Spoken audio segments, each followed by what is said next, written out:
G'day you mob and welcome to Aussie English. I am your host Pete and my objective here is to teach you guys the English spoken down under. So whether you want to sound like a fair dinkum Aussie or you just want to understand what the flippin' hell we're on about when we're having a yarn, you've come to the right place. So sit back, grab a cuppa and enjoy Aussie English. Let's go.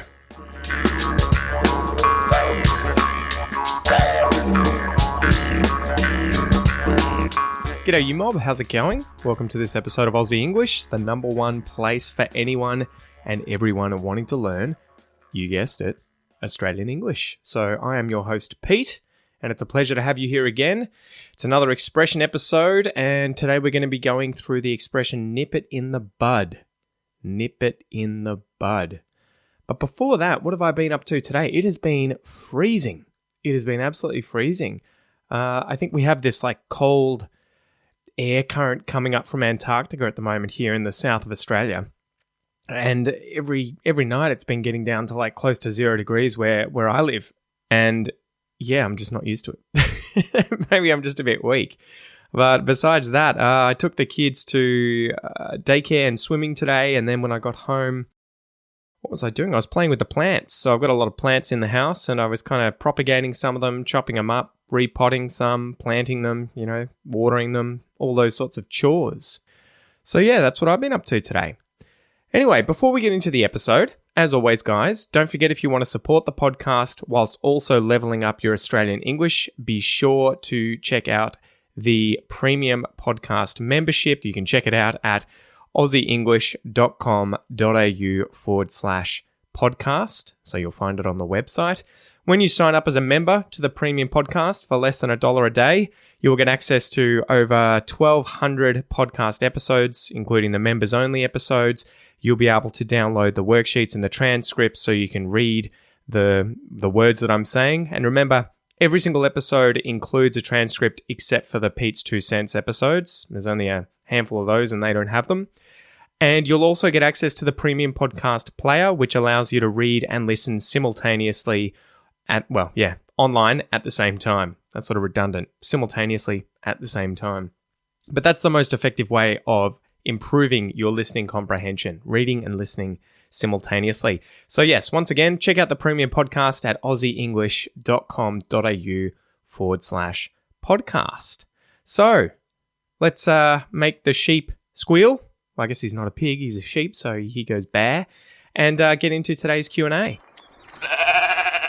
So today's question comes from João. I'm assuming that you are Portuguese, João, or Brazilian rather. What's your favourite Australian beer, Pete? So this is a good one. I'm a big beer fan. I love myself a good beer. There's a few different brands, but I'm not really too picky, to be honest. I kind of, I just like beers. Sort of like wine. I'm the same with wine. I just like wine, a red wine in particular. So I'm not really too phased. So there's a beer from Geelong that is called Cockies. So as in cockatoo, right? It's a slang term for cockatoo, Cockies.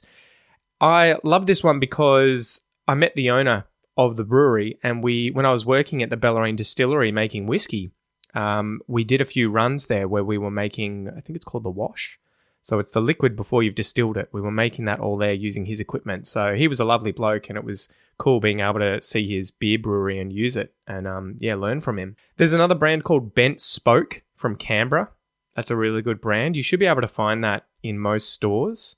Blackman's, this is another sort of local one. This is from Torquay. They have a restaurant, a sort of burger restaurant and beer. Restaurant for beers. You can get their beer at the restaurant as well in Ocean Grove. Blackman's, they're cool. And then another cool local one from Queenscliff is called the Queenscliff Brewery. That's really good as well. So yeah, but to be honest, if you're in Australia, check out local breweries. There should be people making beer pretty much everywhere in Australia. So you should be able to find something local that tickles your fancy that you're going to enjoy. Okay, so good question, Joelle.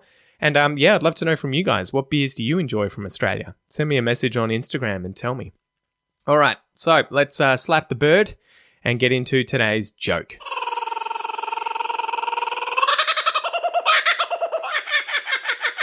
So today's joke is, what did the big flower say to the little flower? What did the big flower say to the little flower? Hey, bud. Get it? Hey, bud. So, okay, the pun is on the word bud, obviously. A bud, this is a small part of a plant that then develops into a flower or a leaf. So at the moment, we've got a tree out the front of our house. It's a deciduous tree. It's one from the Northern Hemisphere that drops leaves. Native Australian trees don't typically do that. So it suddenly dropped all of its leaves. And my son the other day was like, when are the leaves going to grow back, Dad? And I said, well, in spring, and you'll see the small buds appear on the branches, and they will turn into the leaves and the flowers. So a bud is that small part of a plant that turns into a leaf or flower. But bud can also be short for buddy, meaning friend, mate, amigo, bud, buddy. But buddy tends to be very American. You can use it in Australia. We will 100% understand what you're saying, what you mean. But I think most frequently we would go for mate instead of bud or buddy. It's funny, you can kind of use it, but a bit sarcastically. Like if someone said to me, oh yeah, okay, bud. Like partly it's how they're saying it, but also they might say, good job, buddy. It can be a bit sarcastic. I don't know. Maybe it's just me. Maybe it's just me and my friends. Anyway, so that was the joke. What did the big flower say to the little flower? Hey, bud. That was good, wasn't it? It was good for a bit of a giggle anyway. Okay, so let's get into today's expression. Obviously, you can see how this links with the joke. To nip something in the bud. To nip something in the bud. I wonder if you've heard this before and if you know what it means. And sometimes, I reckon, Australians sometimes change the bud to butt. To nip it in the butt. I think there's a phrase for this where people misremember phrases or idioms or expressions, and they substitute in the wrong word. I'll have to look that up and talk about it one day. But this might be one of them. I think I've heard someone say, well, you need to nip it in the butt instead of nip it in the bud. Anyway, so before we get into that, let's go through the different words in the expression to nip it in the bud. Use. Collective noun. All of your friends. So to nip, in this context, nip is a verb meaning to pinch, to squeeze, or to bite sharply. Okay? So you can use this with regards to, say, flowers or buds that are on trees where you would like pinch the bud to kill it or break it off, right? But a dog could nip you as well. You might be running down the street and a dog could try and nip at your ankles, okay? It, I'm sure you'll know what it is. It is a pronoun, right? I can't believe it's already noon. What we need to finish it by tomorrow, so let's focus on it and get it done. In, this is a preposition that in this case is used to indicate inclusion or position within something. Okay, she dipped her toes in the pool. They live in a small town. The or the, this is a definite article, so the specific thing. A noun usually follows this. In fact, it always follows this word, the. The book you asked about is on the table. The specific book, that book, the book. Can you see the dog running across the field? Not just any dog, but the dog that's running across the field. Can you see the dog? And then lastly, bud. I think we've sort of talked about this, right? It is that part of a plant, the growth that will turn into a leaf or flower. Okay, so to nip it in the bud. To nip something in the bud. This is to put a quick end to something, figuratively. We would use this to mean to stop something from getting worse or out of control, to halt something immediately. And it ties in with that idea of pinching a bud to, kill it. So let's keep going. I'll give you 3 examples of how I would use this expression in everyday English, okay? So scenario 1, Melbourne startup culture. The context is that in a bustling tech startup located in Melbourne's Docklands, tension began to build over whispers of potential cutbacks due to a downturn in investment, and the uncertainty started to affect the team's collaboration and innovation. So Claire, the HR director, noticed the drop in morale during her walks through the open plan office, and recognizing the potential damage of unchecked rumors, she decided to try and nip them in the bud. She got everyone together. She wanted to have a chat with everyone, and she wanted to nip the rumors. She wanted to nip the unrest. She wanted to nip it all in the bud. She wanted to stop it from getting worse. Scenario 2, right? Okay, a high school rugby rivalry. So at a high school in Sydney, a misunderstanding over a misinterpreted tackle during a rugby match between two key players, Tom and Ben, started to create divisions within the team. So the coach, who had seen many young athletes let small disputes derail their sportsmanship, decides to intervene early. He organises a video review session where both players, along with the team, could watch the play and discuss it openly, and the review clarified that misunderstanding and reaffirmed the importance of teamwork. So the coach's decision nipped it in the bud. It stopped everything from getting a lot worse, and it mended the relationship of everyone in the team. It nipped it in the bud. Example number 3. So imagine a little suburban concern in Brisbane. In a leafy suburb of Brisbane, a new family moved into a community known for its quiet streets and close-knit neighbourhood watch. The family's habit of hosting lively barbecues late into the night began to stir discontent among the long-time residents, though. So Judy, a well-respected member of the neighbourhood watch, decided to address the issue before it escalated into outright complaints or calls to the local council or police. So she goes over to their house, she brings some Anzac bickies as a gesture of goodwill, and she says, can you control your parties a little bit, bring the noise down, maybe finish them a little earlier because it's affecting the other residents, the other neighbours, And by doing that, she nipped the problem in the bud. She wanted to nip it in the bud. She wanted to stop it from getting a lot worse. So hopefully now, guys, you understand the expression to nip something in the bud, to nip it in the bud. This is to put a quick end to something, to stop something from getting worse or out of control.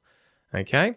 So as usual, let's get into our pronunciation exercise and work on our Australian accent. Would you like a Chardonnay, Kylie? Kim, it's not Chardonnay. The correct pronunciation is Chardonnay. Mum, it's French. The H is silent. Back me up here, Kylie.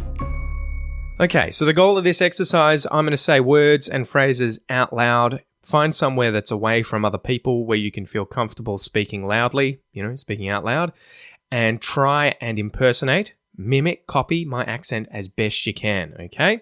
You ready to rock? Let's do it. 2. To nip. To nip it. To nip it in. To nip it in the. To nip it in the bud. To nip it in the bud. To nip it in the bud. To nip it in the bud.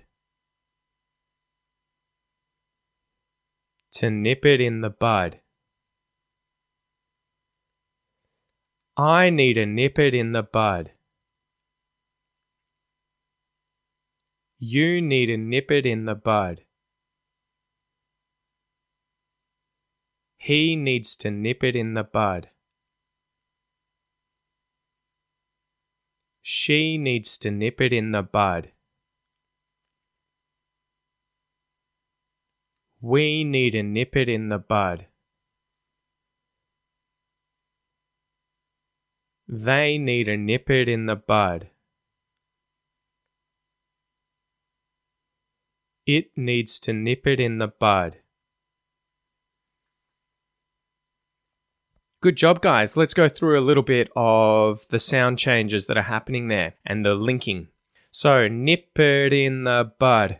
To nip it in the bud. There's a lot of linking going on there. Nip it, nip it, nip it, nip it, nip it in. And what do you notice happening to the T in the word it when we link to the word in? Nip it, nip it in. The T turns into a T flap because there's a vowel either side of it. Nip it in, nip it in, nip it in the bud. Nip it in the bud. You'll notice the same thing happening with the words need to. So I need to becomes I need a.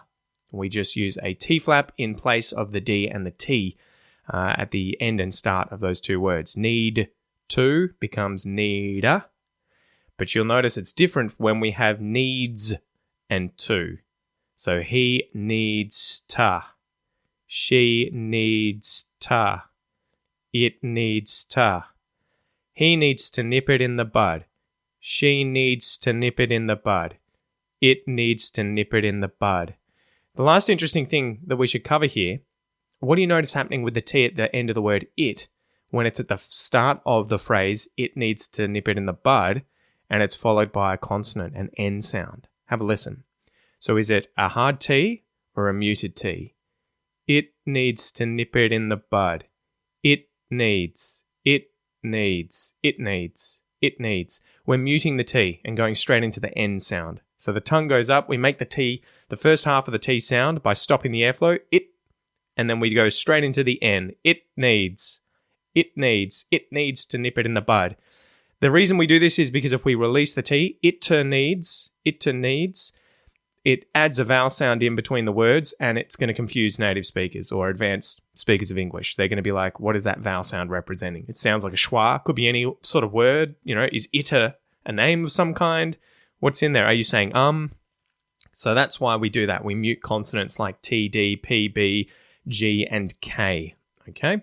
So anyway, don't forget, guys, if you want to master your Australian accent and speak confidently with Australian pronunciation, be sure to check out my Australian pronunciation course.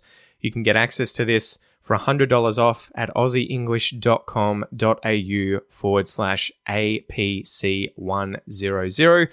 Inside the course, you will learn how to use the International Phonetic Alphabet to master every single one of the sounds in Australian English.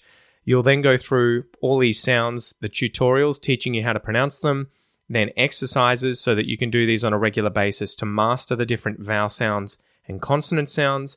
And then in the final section of the course, there are 25 advanced lessons covering things like linking, or the muted T, the muted D, the T flap, the linking R, all those sort of more advanced spoken English aspects of the Australian accent. So again, check it out at aussieenglish.com.au/APC100, and you will if you use that URL, which is also in the description, you'll save $100.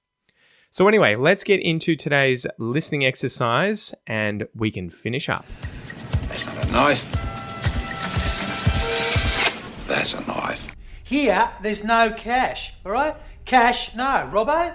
No cash. You're terrible, Muriel. Tell him he's dreaming. So today's clip comes from the new Aussie TV show called RFDS, which stands for Royal Flying Doctor Service. So I think it came out a few years ago, so it's relatively recent. Anyway, the excerpt is, the workers of the Royal Flying Doctor Service of Australia face many obstacles every day, but with the support of each other, they solve the problems. So the rules of the game, I'm going to play a clip for you 2 times, and your goal is to listen and then write down what you hear being said. This is an amazing way of leveling up your listening comprehension. And remember, you can check your answer using today's free worksheet, which you can download via the description or on the website on this episode page. Or if you have the premium podcast membership and you can access the transcripts, the answer will obviously be in there. Okay, so you ready to go? Here's the first playthrough. But even if I'm just making soup and we're just watching all the Real Housewives together, it'll be worth it. I know you hate surprises. Are you angry? That it's taken 18 months of begging to get you back? Very. I haven't told anyone. Only Graham. Good job. How'd you go? Did you get all of it? Time for the second playthrough. But even if I'm just making soup and we're just watching all the Real Housewives together, it'll be worth it. I know you hate surprises. Are you angry? That it's taken 18 months of begging to get you back? Very. I haven't told anyone. Only Graham. All right, well, that's it from me today, guys. Thank you so much for joining me. I really appreciate it. I hope you have a good day. I'm Pete. This is Aussie English, and I wish you all the best. Tooroo.